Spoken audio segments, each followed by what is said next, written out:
Eu humilhei um garçom diante de todos, sem saber que ele era o filho do homem que eu destruí. Escuta esta história até o fim menos e descobre o preço real do orgulho. Segue o canal para mais histórias que tocam o coração. O meu nome é Ricardo Duarte. Tenho 52 anos, uma empresa sólida, um apartamento com vista para o Tejo, um carro alemão e um nome que abre portas em qualquer lugar de Lisboa. Para muitos, sou o retrato do sucesso, mas o sucesso aprendi tarde. Tem sombras longas, e algumas delas ainda me perseguem. Naquela noite, eu jantava num dos restaurantes mais caros da cidade. O tipo de lugar onde as cadeiras são pesadas, as conversas baixas e o vinho custa mais do que o salário de um funcionário. À minha frente, um grupo de investidores estrangeiros esperava que eu lhes provasse que a minha construtora era digna da confiança deles. E eu sabia jogar esse jogo. Roupa impecável, sorriso calculado, frases afiadas. Fingir segurança era o meu talento mais caro. O garçom que nos atendia era jovem. Menos devia ter pouco mais de 20 anos. Tinha um olhar sereno, mas atento. Falava pouco, com uma educação que não parecia treinada, mas natural. Servia-nos com precisão, até que um pequeno deslize mudou tudo. Enquanto me servia o vinho, uma gota caiu na toalha branca. Apenas uma. Um gesto quase imperceptível menos. Mas eu vi, e por algum motivo que hoje me envergonha, aquela gota tornou-se a desculpa perfeita para descarregar o peso do meu ego. É isto o serviço que oferecem aqui? Perguntei, alto o suficiente para todos ouvirem. O rapaz ficou pálido. Peço imensa desculpa, senhor.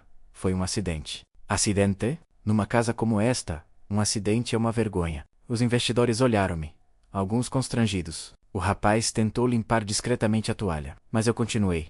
Se não sabe servir, procura outro ofício.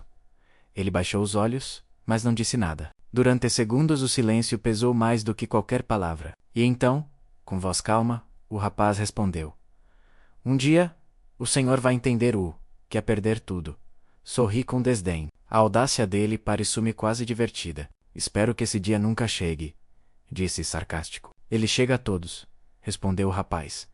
Antes de se afastar, a mesa ficou tensa. Um dos investidores estrangeiros, um francês de sorriso educado, tentou quebrar o clima. Jovens, Monsieur Ricardo. Eles têm o fogo que nós já perdemos. Mas eu não quis saber. Na minha cabeça, aquele episódio não passava de uma insolência. E eu nunca perdoei insolências.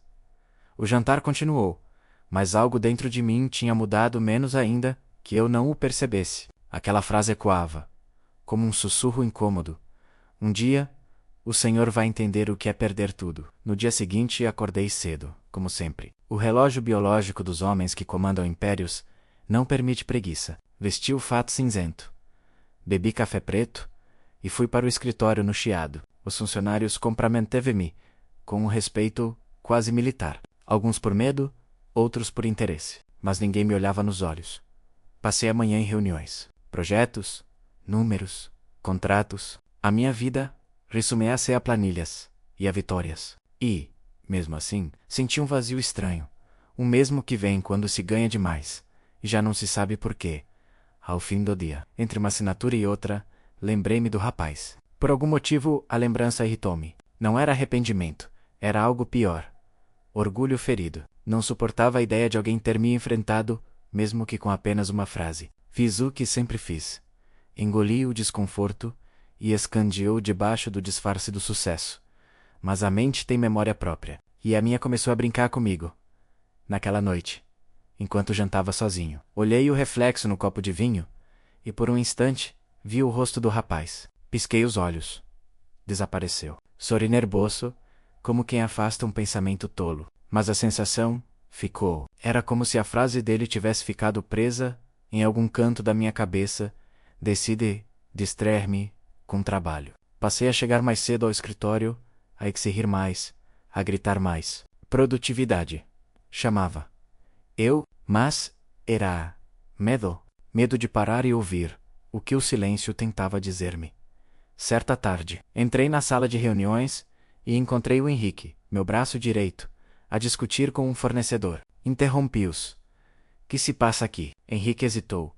O contrato da Moura Engenharia foi contestado. Moura? Perguntei, franzindo o sobrolho. Sim.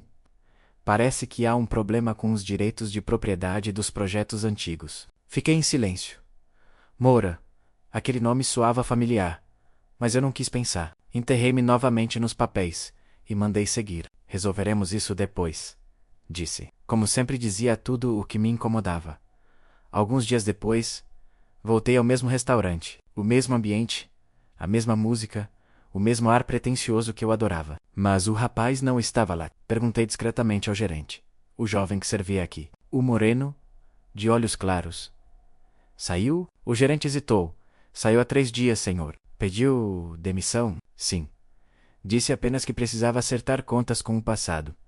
Acertar contas com o passado. Aquelas palavras soaram como um aviso, um eco do que eu nunca quis enfrentar. Voltei para casa. Mas o sono não veio. Deitei-me. Mas a mente insistia em voltar 20 anos atrás. Aquele tempo em que o meu nome ainda não era conhecido e o meu sucesso dependia de um sócio. Antônio Moura. Um homem bom, demasiado bom para o mundo dos negócios. E por isso mesmo, vulnerável. Eu traí o Antônio. Não há outra palavra. Fiz um contrato paralelo. Vendi-lhe a parte dele por um preço injusto e deixei-o na ruína. Ele adoeceu, pouco depois. Dizem que morreu de desgosto, deixando mulher e um filho pequeno. Levantei-me, fui até a varanda e olhei a cidade adormecida. O vento era frio, cortante, como a culpa que tentei esconder por 20 anos. Peguei no copo de vinho e murmurei para mim mesmo. Não pode ser. Não pode ser o mesmo nome. Mas o coração já sabia o que a razão recusava admitir. O garçom menos o rapaz que me enfrentou. Era o filho do homem que eu arruinei. E naquele instante, pela primeira vez em décadas, o sucesso pareceu-me pequeno. Ridiculamente pequeno, diante do peso do que fiz. Nos dias seguintes, não consegui livrar-me daquela sensação estranha. Tudo parecia igual menos as reuniões. O trânsito, os telefonemas, o cheiro do meu escritório, menos. Mas havia algo diferente no ar. Um desconforto invisível, como se o tempo me observasse à distância, à espera da hora certa para cobrar. Comecei a ter sonhos. Sonos curtos confusos, mas com um rosto sempre igual. O de Antônio Moura. O meu antigo sócio. Vinha-me à memória o dia em que ele entrou no meu escritório, com um contrato nas mãos e os olhos cheios de decepção. Tu sabias, Ricardo, ele disse. Sabias o que estavas a fazer. Na época, respondi-lhe com frieza. É apenas negócio, Antônio. Mas no sonho, ele não me respondia. Apenas me olhava, silencioso. Enquanto atrás dele surgia um rapaz pequeno. Devia ter uns 6 anos menos, a segurar-lhe a mão. Quando o Antônio desaparecia, o menino ficava. Acordava. Sempre no mesmo ponto. Acordava suado, o coração acelerado. Ia até a varanda e olhava Lisboa dormir. E lá estava a voz do garçom, repetindo-se na minha cabeça. Um dia, o senhor vai entender o que é perder tudo. No escritório, o trabalho continuava menos.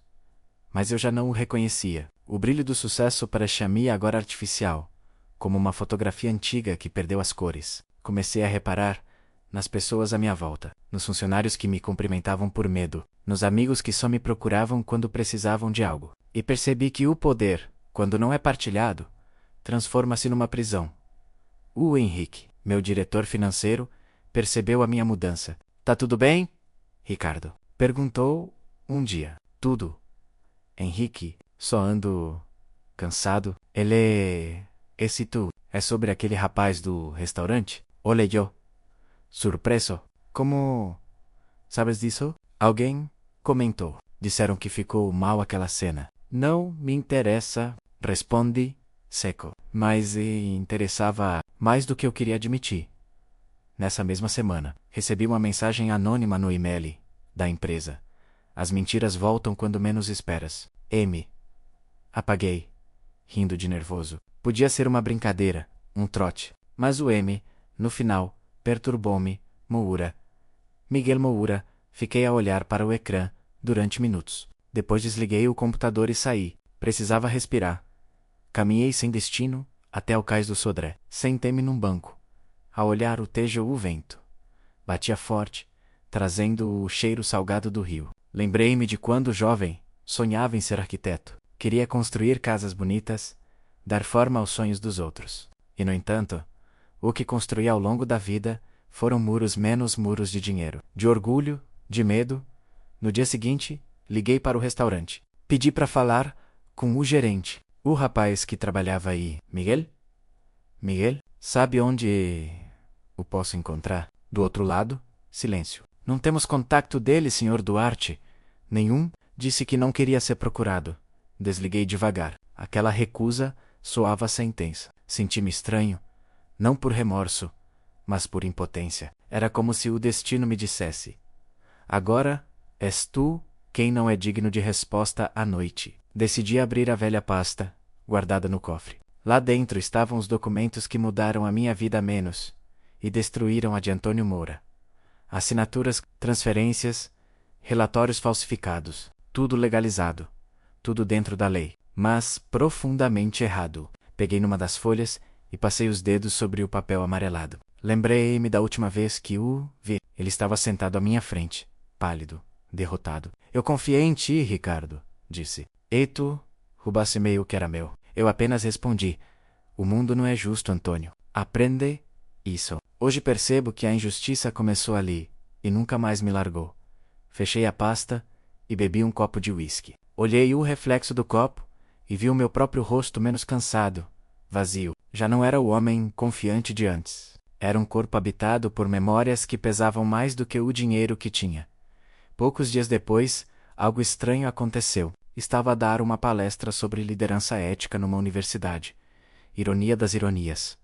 Quando, entre os alunos, vi um rosto familiar. Era ele, o garçom, sentado na última fila, quieto, atento. Quando terminei, os estudantes aplaudiram. Ele levantou-se, aproximou-se devagar e disse: fala bem sobre ética, Senhor Duarte. Quase me convenceu. O coração perou-me por um instante. Tu? Sim. Miguel Moura respondeu, calmo, filho de Antônio Moura. Fiquei sem palavras. Não me procurei por vingança. Menos continuou. Só queria olhar nos olhos do homem que destruiu o meu pai. Olhei-o fixamente. Não havia raiva nos olhos dele. Havia algo pior. Pena. E essa foi a pior bofetada que já recebi. O teu pai era um bom homem, menos consegui dizer. Era. E acreditava em si até o último dia. Miguel suspirou. Mas talvez isto ajude. Eu não quero o seu dinheiro, nem o seu pedido de desculpas. Então, o que queres? Perguntei. Que viva o suficiente para entender o que fez. E virou-me as costas. Fiquei ali, parado, enquanto ele saía. Os estudantes ao redor riam, conversavam, tiravam fotos. Mas o meu mundo tinha parado. Naquela noite, voltei a sonhar com Antônio. Desta vez, ele não falava. Apenas me estendia a mão. Atrás dele, o mesmo rapaz, menos Miguel, observava-me. Quando acordei, o coração latejava. Sentei-me na cama e percebi. O passado não volta, mas a culpa sim, e vem para cobrar juros. Abri o telemóvel, no ecrã, uma nova mensagem sem remetente. O tempo está a começar, Senhor Duarte. E me sorri, com amargura. O tempo sim, e pela primeira vez, senti medo de algo que o dinheiro não podia comprar. O perdão.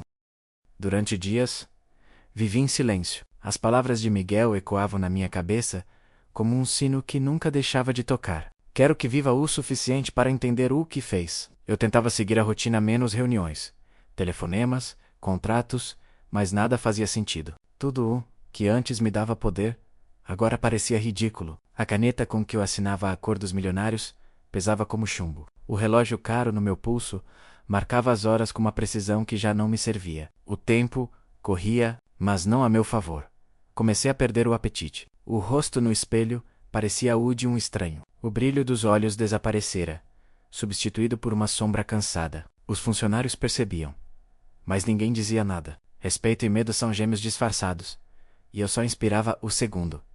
Uma noite, o Henrique entrou no meu gabinete. Fechou a porta, hesitou um instante e disse: Ricardo, precisamos conversar. O que foi agora? Há rumor. Que tipo de rumor? Que um grupo de advogados está a rever contratos antigos da tua empresa, incluindo o caso Moura. Olhei-o sem reagir. Isso é assunto morto, Henrique. Nem tanto. O advogado principal é o Miguel Moura. O nome soou como um trovão. Por um momento, o ar pareceu desaparecer da sala. Estás a dizer que... Sim, ele está a representar uma das empresas que processa a nossa. Fechei os olhos. Não era coincidência. O destino não é um acidente. É uma conta antiga que o tempo decide cobrar. Levantei-me, caminhei até a janela e olhei as luzes da cidade. Durante anos, pensei que controlar o mundo fosse o mesmo que vencer, mas naquele instante percebi.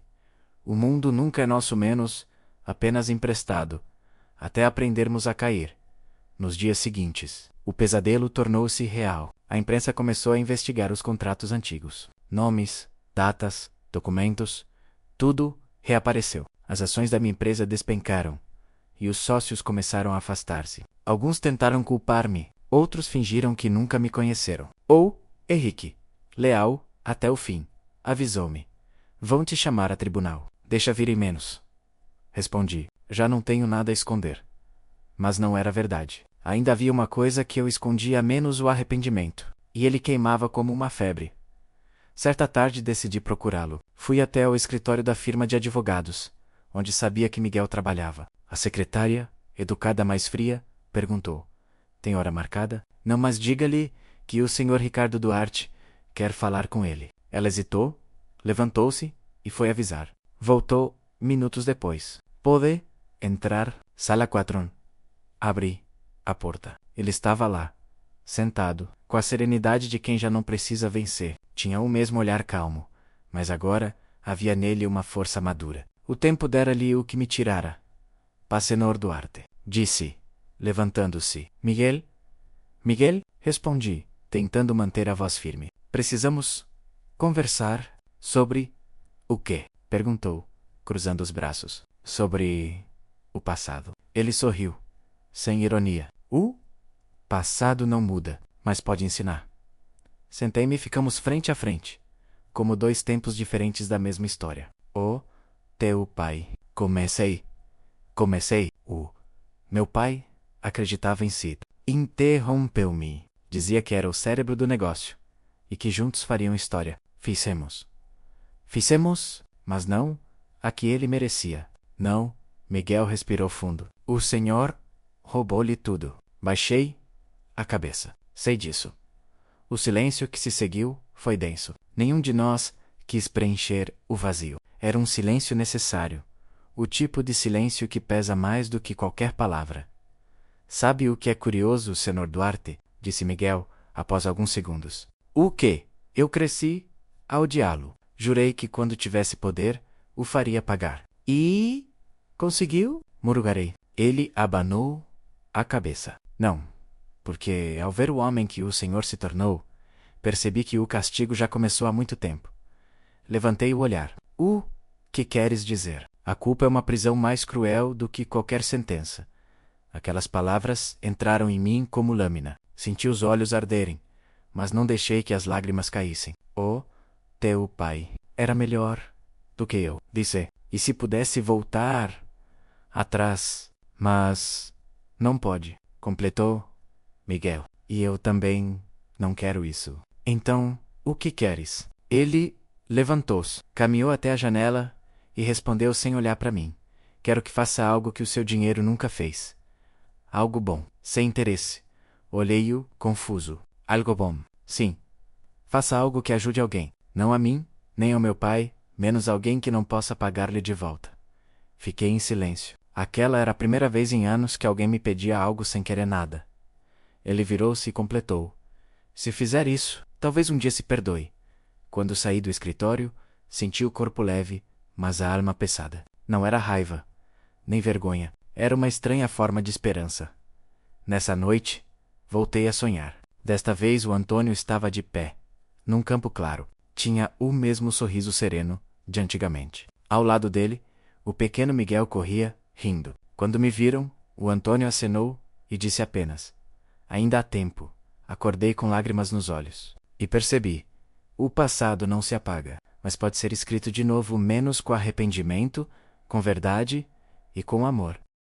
Os dias seguintes foram um lento desmoronar. Tudo o que construí com orgulho começou a ruir diante dos meus olhos, menos como um castelo de areia. Diante da maré, primeiro vieram as notícias. Jornais, televisões, redes sociais, todos falavam de mim. Ricardo Duarte o império da corrupção. Novas provas ligam construtora a fraudes antigas. Cada manchete era uma pá de terra sobre o meu nome. Depois vieram as pessoas. Os amigos desapareceram. Os sócios fingiam não me conhecer. Os funcionários baixavam os olhos ao cruzar-se comigo. E o telefone, que nunca parava, agora só tocava para cobrar. No início, tentei resistir. Contratei advogados, reuni-me com investidores, proferi discursos de inocência, mas quanto mais falava, mais vazio soava. A mentira tem um timbre que o tempo aprende a reconhecer. E o meu tempo tinha acabado. Numa manhã cinzenta, entrei no escritório pela última vez. As paredes pareciam menores, as janelas mais sujas. A secretária onde antes reinava a ordem, agora era um amontoado de papéis e lembranças. Passei a mão sobre a mesa, como quem se despede de um corpo querido. O Henrique apareceu à porta. Vais sair? Perguntou, com voz baixa. Já saí há muito tempo, Henrique. Só o corpo ficou. Ele suspirou. Há uma coisa que devias saber, diz. O Miguel retirou o processo. Olhei-o, incrédulo. Retirou? Por quê? Disse que justiça sem paz não serve para nada. Fiquei parado sem conseguir falar. A bondade dele ferrou-me mais do que qualquer acusação. Porque o perdão, quando vem de quem tem razão, pesa mais do que a culpa. Nos dias seguintes, isolei-me, vendi o apartamento, os carros, as ações, tudo o que me lembrava a vaidade. Comprei uma pequena casa à beira do mar, em Sesimbra. Ali, o som das ondas era o único julgamento que eu suportava.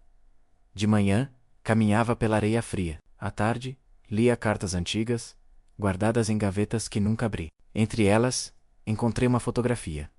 Eu e o Antônio, jovens, de capacete, sorrindo, ao lado do primeiro edifício que construímos juntos. Atrás, a dedicatória dele, que o nosso trabalho sirva para erguer vidas, não para esmagá-las. Fechei os olhos. Era como se a frase tivesse sido escrita para este momento. Certa noite, sentei-me à mesa, peguei numa folha e escrevi. Miguel, não sei se vais ler isto, mas quero que saibas, foste tu quem me ensinou o que é grandeza. Derrubaste-me sem ódio, e isso é algo que poucos conseguem. Perdi o nome, o dinheiro e o poder, mas ganhei algo que nunca tive, menos a coragem de olhar para o espelho sem fugir. Dobrei a carta e doxei-a sobre a mesa. Depois, saí e caminhei até a praia. O mar estava calmo, o céu pintado de laranja. Pela primeira vez em muitos anos senti paz. Olhei o horizonte e murmurei. Antônio, acho que finalmente aprendi. Meses passaram desde que deixei Lisboa. O silêncio tornou-se o meu companheiro. No início, doía, mas com o tempo, percebi que era o único som que falava a verdade. Já não era o homem de fatos caros e jantares caros. Era apenas Ricardo Duarte, um nome sem títulos, sem império, sem escudos. E, curiosamente, era a primeira vez que esse nome me soava limpo. Certo dia, recebi uma carta. Não tinha remetente. Dentro, apenas uma folha com uma frase escrita à mão. Ouvi dizer que estás a reconstruir algo. Espero que, desta vez, seja dentro de ti. E me sorri. Miguel tinha razão. Não era apenas o passado que eu tentava reparar. Era a mim mesmo, com o pouco que restava do meu dinheiro. Fundei uma pequena associação em Sesimbra. Chamei-lhe Fundação Moura. O objetivo era simples: ajudar jovens de famílias destruídas por negócios injustos. Desta vez, não havia lucro, nem contratos, menos apenas pessoas. Um dia, enquanto organizava documentos, uma voluntária aproximou-se. Há alguém à sua espera lá fora, Sr. Ricardo. Saí e encontrei Miguel. Estava diferente e mais sereno, mais maduro. Apenas os olhos eram os mesmos. Fiquei a saber da fundação. Disse. O meu pai teria gostado. Baixei a cabeça. Tudo o que faço agora é para tentar merecer esse teria. Ele sorriu. Estendeu-me a mão. Já merece mais do que imagina. Apertei-lhe a mão com força. Não havia palavras. Apenas um silêncio bom, menos o tipo de silêncio que cura. Naquela noite, sentei-me à varanda da pequena casa e olhei o mar. O vento soprava leve, o céu limpo. Pensei em tudo o que perdi, e em tudo o que, sem saber, ganhei. Peguei num caderno e escrevi a última linha da minha vida antiga. O verdadeiro sucesso não está em erguer prédios, mas em levantar o que um dia deixamos cair. Fechei o caderno, respirei fundo e deixei o tempo seguir. O som das ondas levou consigo o peso do passado, e pela primeira vez em décadas, adormeci em paz.